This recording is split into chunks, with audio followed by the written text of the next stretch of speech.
In this episode of Walk and Talk Improvement, we're focusing on how data can be used for assurance and improvement. You'll hear how combining different types of data presented in the right way can help boards and committees in leading and overseeing healthcare organisations in quality and patient safety. I'm Gemma Moore, Qualitative Research and Evaluation Lead in the National Quality and Patient Safety Directorate. And I'm Grainne Cosgrove, Senior Statistician in the National Quality and Patient Safety Directorate. This episode covers why looking at data matters at board level, how it contributes to the understanding of the challenges, and how it can be used to drive improvement.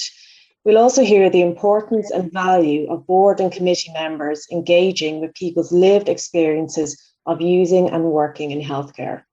The National Quality and Patient Safety Directorate have worked with the HSE's Safety and Quality Committee to co-design two items on their agenda, the quality profile and the people's experience of quality. The quality profile is a monthly report consisting of a suite of the critical few indicators aligned to 7 domains of quality. These are safe, effective, person-centred, timely, equitable, efficient, and better health and well-being. The information in the quality profile is presented using statistical process control or SPC charts. This methodology facilitates the identification of statistical signals in the data and helps users to understand the variation in the data over time.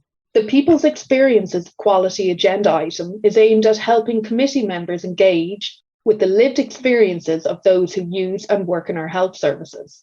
It presents both positive and negative patient, service user, family and staff experiences. We met with Professor Deirdre Madden to discuss how the quality profile and people's experience of quality are used by the HSE's Safety and Quality Committee. My name is Professor Deirdre Madden and my background is in law. I'm a professor of law in UCC where I specialise in healthcare law and ethics. I am Deputy Chair of the Board of the HSE and current Chair of the Safety and Quality Committee of the Board. I suppose my interest in safety and quality goes back to the Commission on Patient Safety, which I chaired in 2006-2007, and I've maintained my interest in that area ever since then.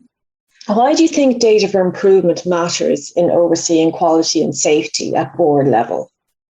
I suppose for me, it's making it visible in a way that maybe a text or a verbal summary doesn't quite do the same job. It's very hard to see the effectiveness or lack of effectiveness of a policy or a strategy or a program unless we can see the data. Because, if we're looking at a service over a period of time, we can see very clearly from the data kind of the direction of travel. Is it going in the way it's supposed to be going? Is it not going in the way it's supposed to be going? And then we as a board or as a committee can investigate or kind of challenge the data more to find out more by trying to understand, why the data is showing an improvement or a disimprovement, what works, what doesn't work. We can ask the questions that we're there to ask, which is, why aren't we seeing better outcomes for patients in this particular service? How can we improve and how can we sustain improvement? So without the data, none of that would be visible and we simply wouldn't be doing our job. So, if you take, when I was thinking about this earlier, I was thinking about waiting times, for example, whether it be for the colonoscopy or waiting times in the emergency department or whatever. The data shows us what the aim is, where do we want to get to, and then it shows us whether we're achieving it, when we're achieving it, is it seasonal, for example, or is it not? And are we improving? Are we going in the right direction? If so, why? And if not, why not? And then, we go on to discuss, well, what do we need? What actions do we need to put in place to improve this? So without the data, we wouldn't be measuring anything. We wouldn't be able to answer the question. We'd just be guessing. So the question is, are we getting better? And the data enables us to see that very clearly.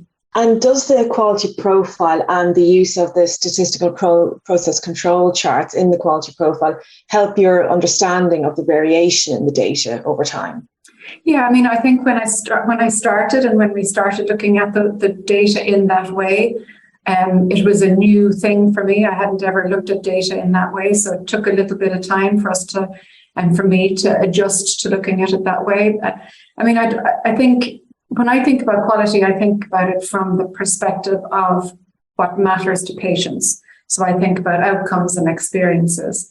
And so when we look at the indicators that we have agreed to look at with the committee, if we look at those indicators fairly frequently, it prompts us to ask the questions of management, to challenge, to support, but also it focuses my mind, at least when I'm looking at the data, I'm thinking about the outcomes for patients. I'm not just thinking about the numbers. I'm thinking about the patients, the families, the service users who make up those numbers and who are waiting for a service and who are anxious and in pain and so on. So I think what's very useful about the quality profile is it provides us with the indicators to get behind what we all mutually understand to be quality. So we're all looking at it through the same lens, I guess, because sometimes people have different understandings and different ways of thinking about quality and safety. But at least when we have the indicators that we've agreed as a committee to look at, then we're all looking at it through the same lens. And those 6 domains of quality are a very helpful way of pulling those indicators into a kind of a structured way in which we can all look at quality, and then we don't get sidetracked into other issues. What impact do you think the committee engaging with patient and staff experiences have at the Safety and Quality Committee meetings? Well, I suppose speaking for myself, I think it has a really very significant impact, and I would actually like us to be doing more of it rather than less of it. Again, speaking for myself, I think it's really very simple. How will we know if we're providing a quality service unless we ask both the people who are providing the service for their experience of how they're doing it, and maybe what obstacles they have in relation to that. But actually, for me, more importantly, the people that we provide the service to. How do we know if we're providing a quality service? Well, the simple answer is we ask. And I mean, we can talk about, and we do talk about clinical programs and strategies and policies all day long. And we can, base them on international evidence. We can base them on, expert input and all of that. But in the end, they have to work for the patient, and they have to make the patient's experience of care better. Otherwise, why are we doing it? And we won't know unless we ask. So, I mean, I don't think we can have or say we have a culture of patient-centered care without listening to patients. And as I said, I think we should be doing much more of it, because I think it's been very meaningful in some of the areas that we've looked at already. Deirdre, you as the Safety and Quality Committee, you spend a lot of time on the quality profile and the people's experience of quality through the co-design process, the workshops, and at the meetings themselves. Is the time that you devote to this, is it worth it? It is worth it. And I think we actually don't have enough time for it sometimes on our agenda, because sometimes it gets squeezed. Because I'm sure you'll be very familiar with the committee and the detail of our workload and our work plan. I mean, we have meetings that last from 9 a.m. until 4, and to try and find enough time on those busy agendas for something as important as this is not always easy. Sometimes we spend less time on the data than I, or I'm sure my fellow committee members would like. And I think we have to do better with that, because I think, as I said earlier, it helps. Looking at the data makes sure that we remain focused on our terms of reference, which are about safety and quality, and we don't get dragged down into operational issues, for example, or resourcing issues, which, I know can have an impact on quality and safety, but we need to make sure we concentrate on the key aspects of providing assurance to the board on safety and quality, and we don't get distracted from what's important to the patient in terms of their outcome and their experience. So for me, it certainly is worth it. And I think having the workshops on, I think it's an annual basis or whatever, allows us to refresh our minds about why we're doing it. and also to get agreement on maybe, should we change the indicators for the next 6 months, or how would we do differently? Are there improvements to it that we might like to make? What other indicators are now possible that weren't possible when we started this 2 years ago or whatever? So, yeah, I definitely think it's time well spent. Do you have any particular stories on what you as a committee did with the information? Well, I suppose we have, on some of them, we have requested more information. We've requested a kind of a deep dive into certain areas. So where there's been a disimprovement in a service over a long period of time, we have asked for the national lead for that service to come to us the following meeting to explain why the data is represented in a particular way, why it's going in the wrong direction, what are the contributing factors, what can we do about those contributing factors, and importantly, what's the quality improvement plan? So, I mean, there's a whole host of ones that indicators that we've looked at and done that with. CAMS is one, routine colonoscopy, waiting times is another. There's so many of them. I think we've had a deep dive into almost all of them now at this point. But seeing the data enables us to say this is one that we really need to look at. If we didn't have the data, we wouldn't know. Did you ever have a light bulb moment that kind of solidified the importance of using qualitative and quantitative data for improvement? Yeah, I suppose some of the standout interactions for me were maybe on the qualitative side. The two that come to mind were firstly the one presentation we had in relation to Syrian families trying to access care. For me, that just really resonated. It really illustrated very clearly, I suppose, the gaps in our system and the impact that those gaps have on people who come to Ireland with a life experience that we can't even begin to imagine. And they come here for a better life for themselves and their families, and they're faced with these huge obstacles of trying to access things that we all take for granted.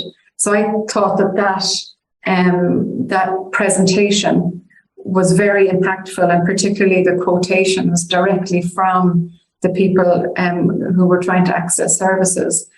So much so that I relayed much of that to the board at the following month's board meeting, and my views were shared by many board members. So that showed for me, I suppose, very clearly, like the huge work that's involved in social inclusion in that, and population health and the public health area of the system, which we don't talk about probably as much as we should because we get caught up with the acute side of the business.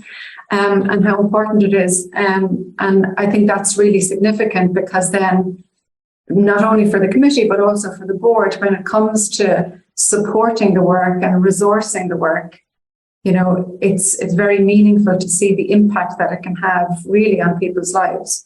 So that for me was a very impactful presentation. And then the other one that I personally found very impactful was on the trauma strategy and the patient, Gemma, who I suppose it was so impactful because it was so personal and it was so relatable in some ways because she was just an ordinary young girl going about her life, hopes and dreams, and then she had this awful accident and her whole life is unimaginably altered. And I think her account of how the outcome of her injuries might have been different if the trauma strategy and all the actions under the trauma strategy had been in place at the time was really, I suppose, the light bulb moment for me, because then I understood the trauma strategy that much better.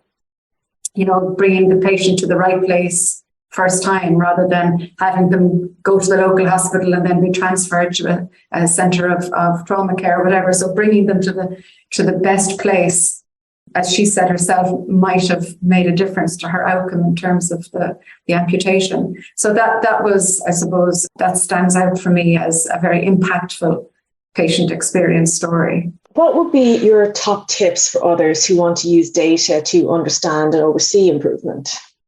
So I suppose one would be reaching agreement on what you want to measure with the committee and why we want to measure this, why these particular data are important, what will we do when we get the data, and like, how do we learn from it? How do we use the data in a productive way to drive improvements in the system? So it's about agreeing what's measurable and why we want these particular indicators. I think that's, for me, I think from the committee's perspective, that's important.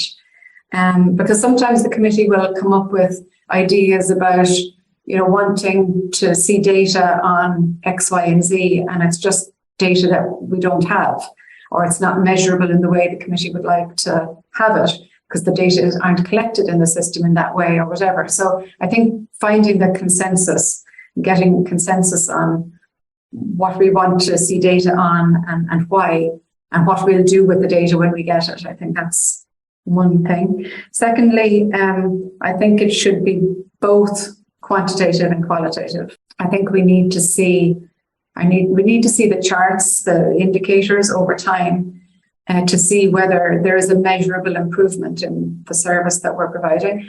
But we also need to hear the patient experience of that service in whatever form, whether it's, in video or people coming to the committee or whatever, to get that deeper insight into the issues and to see behind the data why it matters to patients and how it matters to patients, because that really gives us a better understanding of it. Because I think sometimes if you're looking at data all the time, you lose the sense of the human in it. You lose the sense of the person in there. And I think that's why the mirroring of it with the qualitative work is also so important, because that's why we're doing what we do, is to make the patient's experience better. So they have to be at the heart of it all. And then the third one, I suppose, is one which I've been thinking about myself in terms of the committee, which is to try to think about measures outside of the acute system. I think, in some ways, when we think about quality and safety, our minds might be drawn to a hospital setting more easily than maybe a community setting or a general practice. But, we want more care to be delivered to patients outside of hospitals, and that's the direction of travel with sludge care. So we need to think about how to capture the data in those other settings in an equivalent way, and how to measure improvement in those settings as well, because the patient experiences in mental health and disability and community care and pharmacy and all of those areas outside of the acute hospital setting are just as important to the patient and their family. And I think, maybe we're not as good at capturing the data in some of those areas. So that's something that I maybe would like to see us trying to do more of.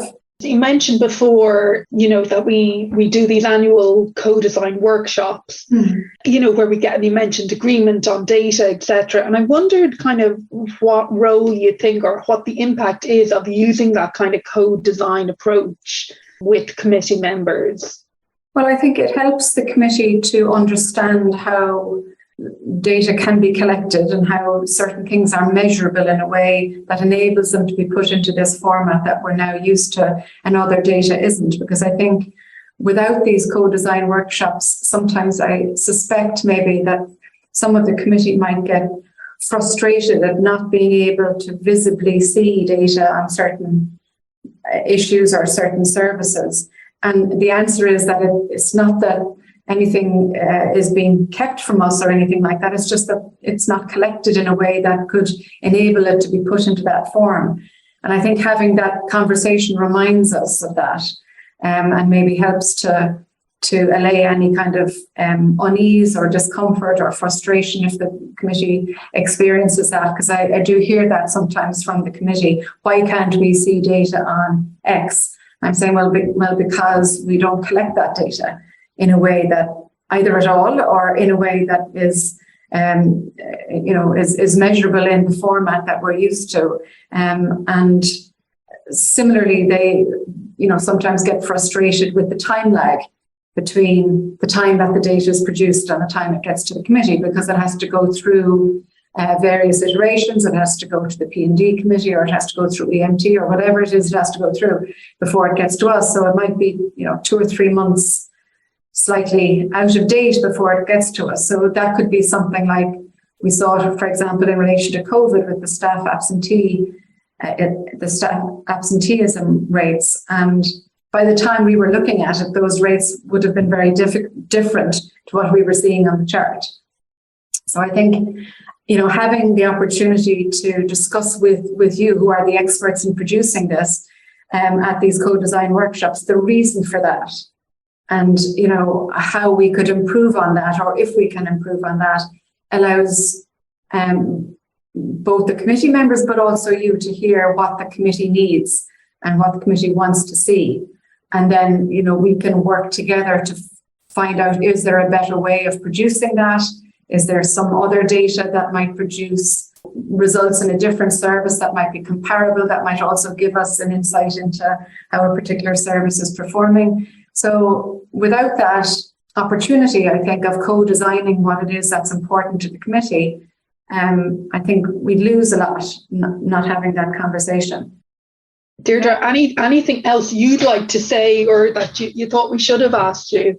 No, I suppose the only thing that comes to mind for me, and I know I've discussed this with you before, and maybe my other committee members don't share my view, and obviously I'm just one of the committee, is that I would prefer the balance to be on the patient and service user experience rather than the staff.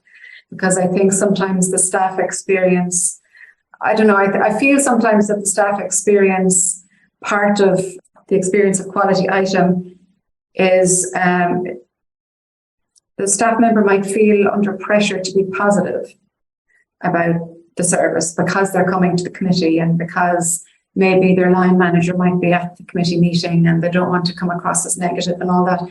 And I think what the committee would like to hear is an accurate reflection and representation of what's going on, not one that's artificially constructed to be positive because people may feel under pressure to be positive.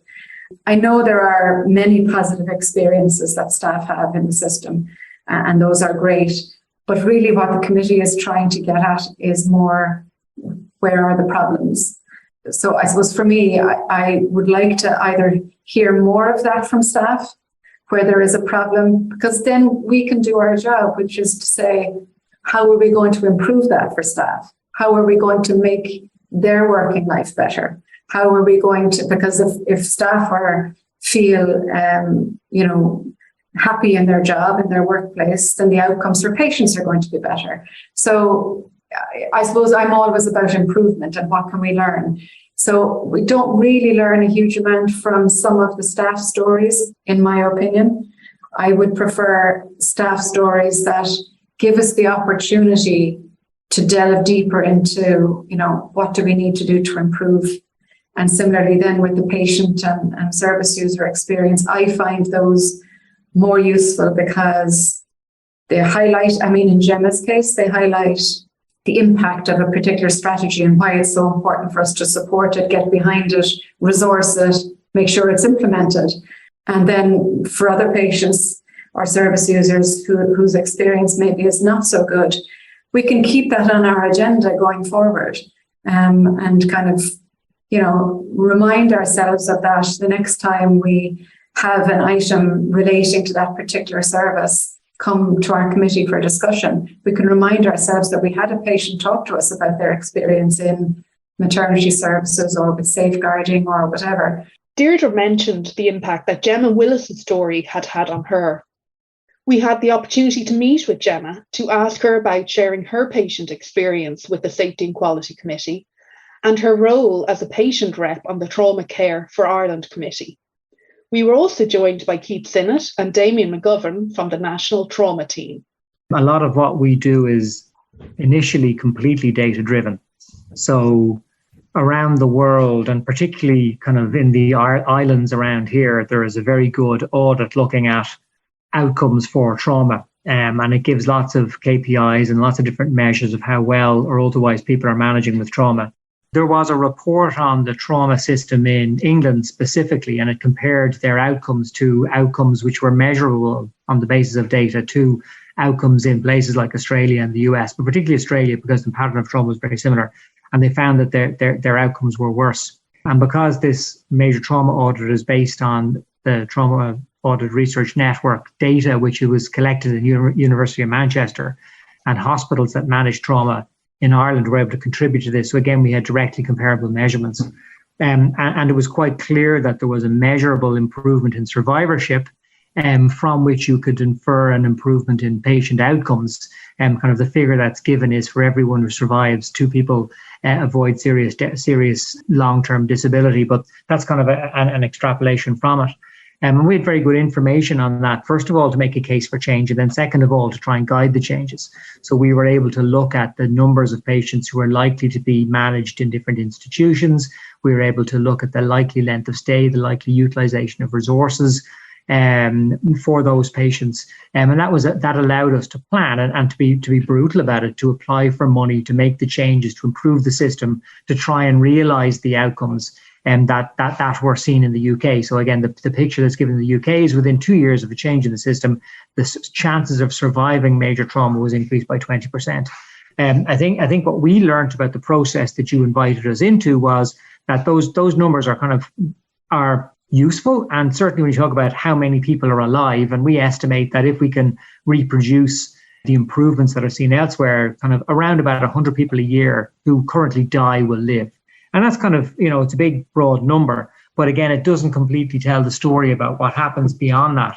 And that's why Gemma's contribution, I thought, was very useful. I've got a very good idea of the numbers because it's what I work with the whole time. I've got a reasonable idea of the patient story because I treat people like Gemma the whole time. But it was really useful to see the whole thing brought together. And I think that was the big learning for us. And I think that was the joining of the data, which is kind of hard and irrefutable, but also what it means was kind of, and even as we went through that meeting and I heard what Gemma had to say, it influenced what, my thinking and what we were trying to do and how to frame it and stuff. So I think that kind of brings together those couple of things that you're talking about. The other thing that I don't know if it's unique to our program, and I know we mentioned it before, was that, our steering group, which guides what we do, has got a patient representative on it, which is the case for virtually all steering groups within the system, which is completely appropriate. But just the way things worked out, our patient representative on the program steering group when we started was Damian. Damian worked in the system, but wasn't directly working in the trauma program. But because Damian was both within the system and was also a user of trauma care, he said quite brutally to me at one stage, what am I doing on this? I'm just sitting here listening and I don't know what I'm supposed to contribute or what's supposed to happen. And then when Damian started to work with us, obviously couldn't be a patient rep and be the program manager. So it was a stimulus for us to get other patient representatives, and Gemma is one. And then John McMorrow, who's the father of another patient of ours, is another patient rep. We made big efforts. We tried to make big efforts to involve the patient reps as much as possible. And what, again, a learning from Damian was that just come to the big meetings could be a little bit intimidating. There'll be a lot of stuff going on that you didn't understand. There was stuff that had been done in the background that was being rubber stamped. And we make an effort to have kind of a pre-meeting meeting with Gemma and John beforehand to go through, just to give us more time and maybe a little bit less of an intimidating environment to explain what's happening. And very usually they'll have very perceptive views on what we should or shouldn't be doing. It gives them a chance to kind of understand a little bit more. And then very, very usefully at the meetings, if and when they feel they've something to contribute, which they usually do, it's kind of been road tested a little bit in an easier environment. Now, again, that's my perception, and Gemma might tell you whether or not that's true. But that's kind of what we have found. And actually, and this is probably an unfair thing to say, but when we get the perception, the perspective of Gemma or John, and they have a very firm view, and they raise it at the steering group, it's a million times more powerful than me or Damian raising the same issue. And it's very, very good to see that. It's great to kind of to really get the sense that the patient view is being brought into that kind of aspect of it. So again, if I was to go through the kind of the data, through the patient experience, through the how do you really use a patient representative?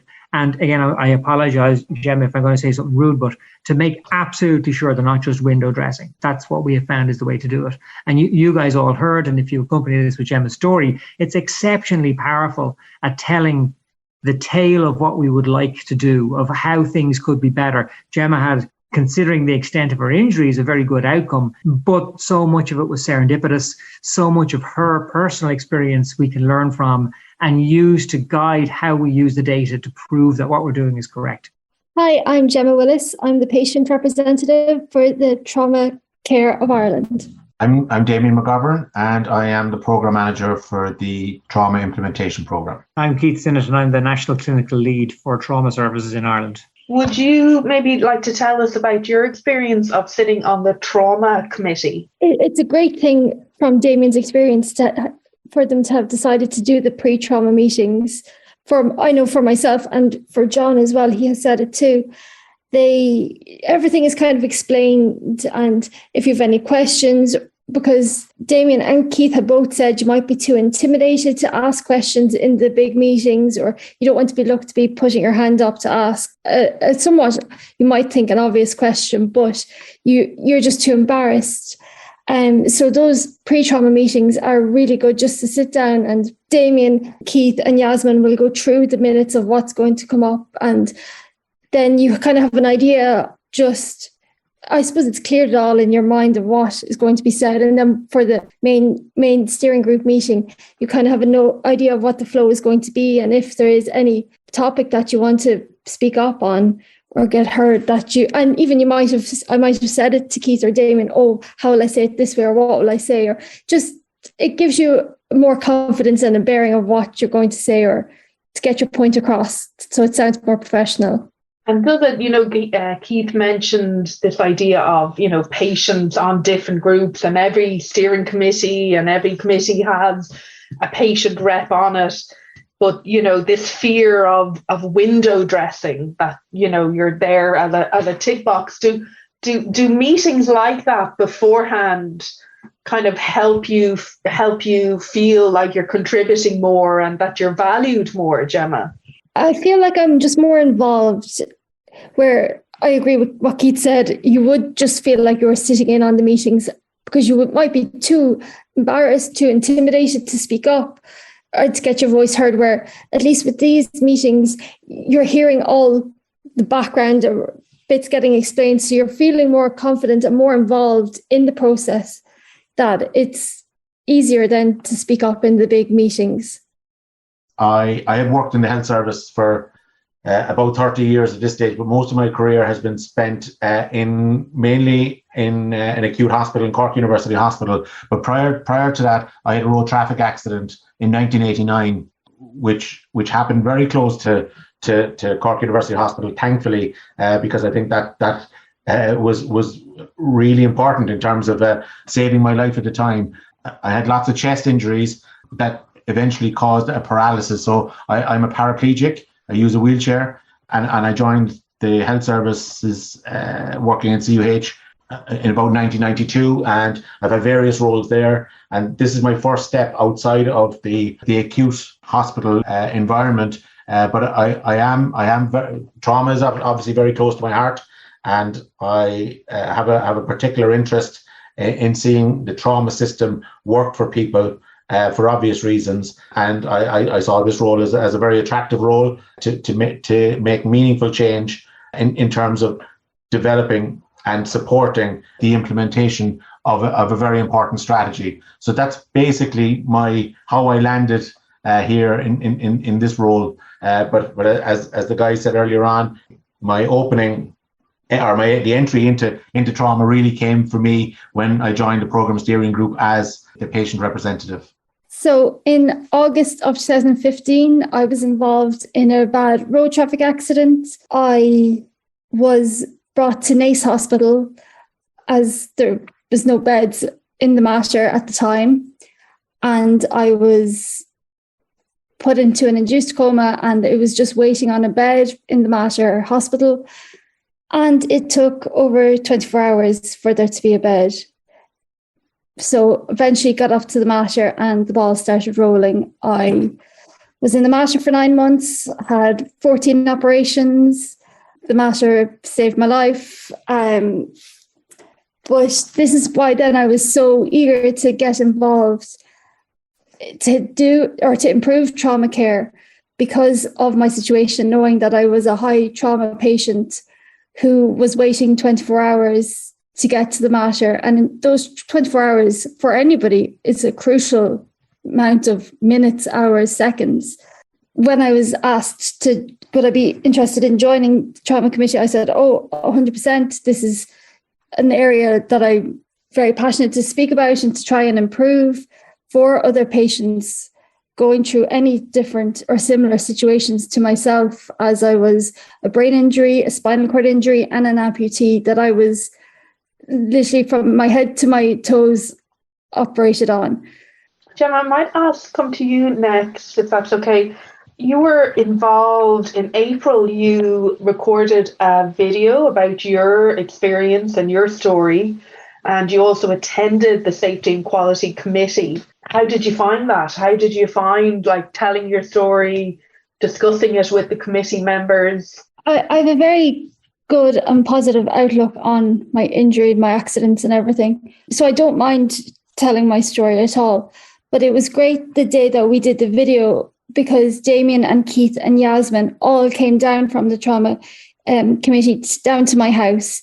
And it wasn't that they were telling me what to say, but sometimes you just need the confidence of, because you're repeating yourself so much that you're saying it and then you might have said it differently, or how to say it a bit sharper or different, smoother or whatever ways, that it was really comforting for the three of them to be at my house and just, I suppose, as well, see me in my natural surrounding, but and just get a feel of me to portray the story the best we could.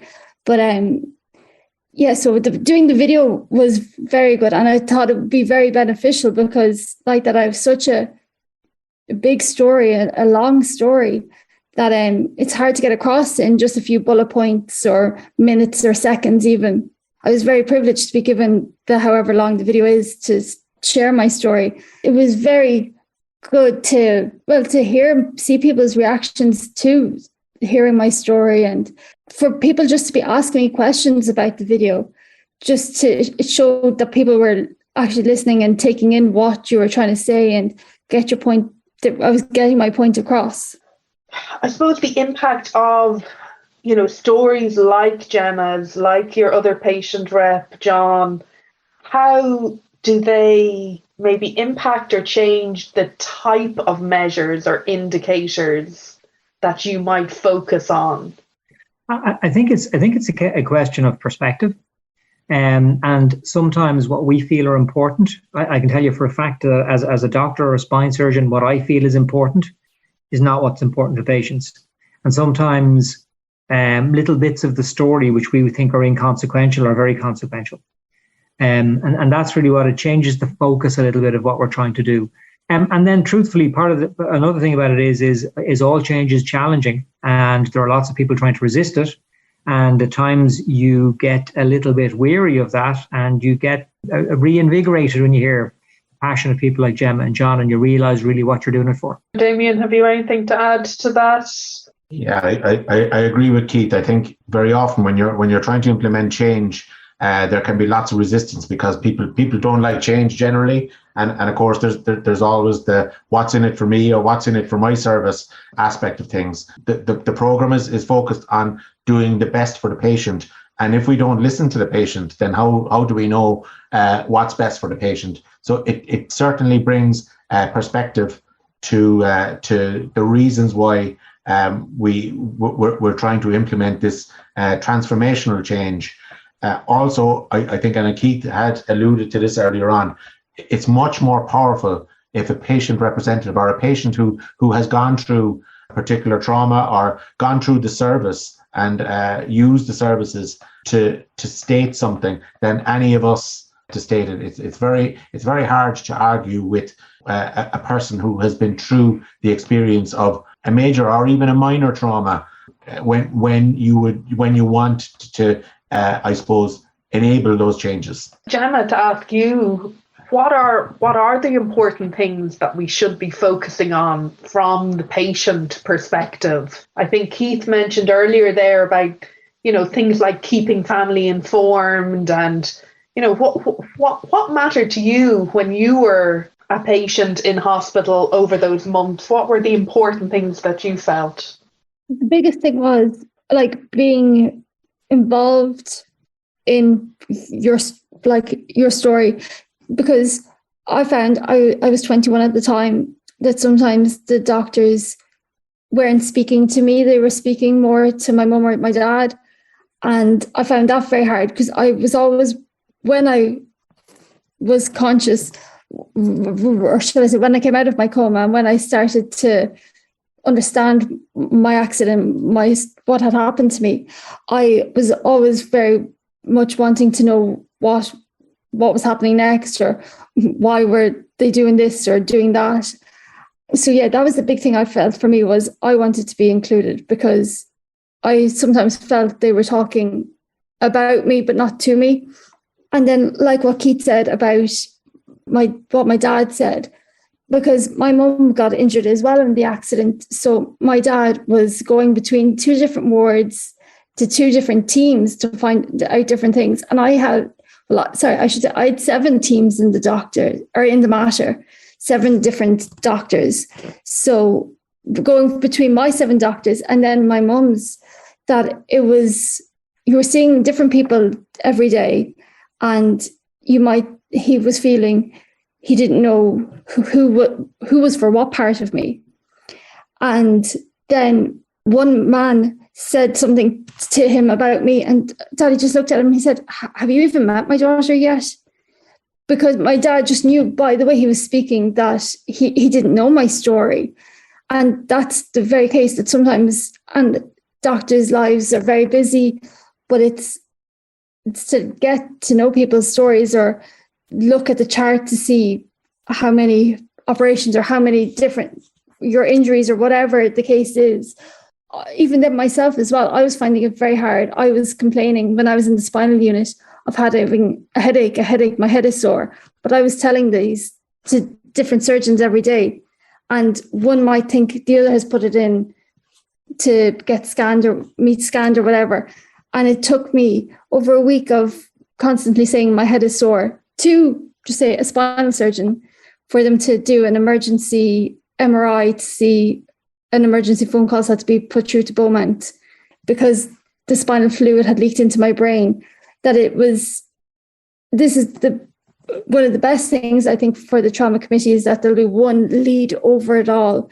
So I will be telling this one person my head is sore, and they will know what to do, instead of me telling my spinal surgeon my head is sore and him saying, "Okay, that's great, but I specialize in your back," or different things. So that one person talking to me and one person talking to my parents and explaining the situation. It's a long way around of saying it. Perfect, Gemma. Thanks so much. Keith, do you have something to add there? Yeah, just another great point. And again, the question you raise about how does the patient rep's voice kind of alter things? So one of the things that will happen in the new trauma system will be, certainly in the major trauma centres where you've got the patient severe injury, is to be a dedicated inpatient trauma team. So what that means is, currently somebody like Gemma will have somebody looking after spine, someone looking after pelvis, someone looking after blood vessels, and different teams. And that notion of teamwork is really important. When you've got one of the things about major trauma is you can have lots of different injuries, all of which require different specialists, and coordinating those is really important. And when we tried to set up this notion of an inpatient trauma service, the perceived advantage to it was that it would allow coordination of the medical teams. It would facilitate communication between the different doctors looking after a patient. When you hear that part of Gemma's story, you realize it's just important that trauma team, that kind of single team who are looking after everything, have the helicopter view of all of a patient's injuries. It's just as important that they communicate with the patient as it is with everybody else. So again, it's a really good example of how the perspective of the patient changes just subtly but significantly the plans that we have and the rationale behind it. What advice you would give to, and Gemma, maybe you could speak to this if it's okay, what advice you might give to other patients who were going to share their experience or their story with committees or boards? That's a hard one now. I think a big thing is to have confidence in your story, because you're opening yourself up to people. You're sharing your trauma with people. and you hope that they take it as kindly as they can. I don't know what else to say. I don't know, maybe Keith and Damian or Gemma, whatever. The last one is really what advice you might give to committees and people sitting on boards about, listening and engaging with patients and their stories. I think the lesson is that if you invest the time and effort into fully engaging patient representatives, you will yield massively on that investment. Yeah, I would agree with that. I suppose many there are committees that are nervous of bringing in patient representatives, but I think, as Keith said, if you invest the time to ensure that they're fully informed and understand the issues that are being discussed, I think it is extremely useful for informing committees, certainly, and boards. It also helps to ground people in boardrooms, because very often, as you said earlier, Gemma, there's a lot of spreadsheets or a lot of big reports, charts, bar charts, pie charts, this chart, that chart. But you know what? When you cut through it all, you can cut through it all with a patient representative to just explain what it means to deliver a quality service in any service, not just trauma. In any service, I think people should welcome patient representatives onto their committees and boards. And it also adds additional weight to the work that committees or boards do when you do have a patient representative. We're often criticized for excluding patients in decision making, and I think that's the wrong thing to do. I think it's really important to involve patients in all mechanisms in terms of decision making and planning, because I think they really bring something different to what the people working in the system can bring. And very often we know our own services, and we might even have a particular view, or it might be a biased view just from your perspective. But I think a patient has a perspective right across any particular health service that can really help to inform boards. We'd really like to thank Deirdre, Gemma, Keith and Damian for speaking to us and sharing their insights on the power of quantitative and qualitative data for improvement. That's it from us for this episode. Thank you for listening. Remember, you can listen back to this and other episodes wherever you get your podcast. And please subscribe to get notifications when new episodes are added.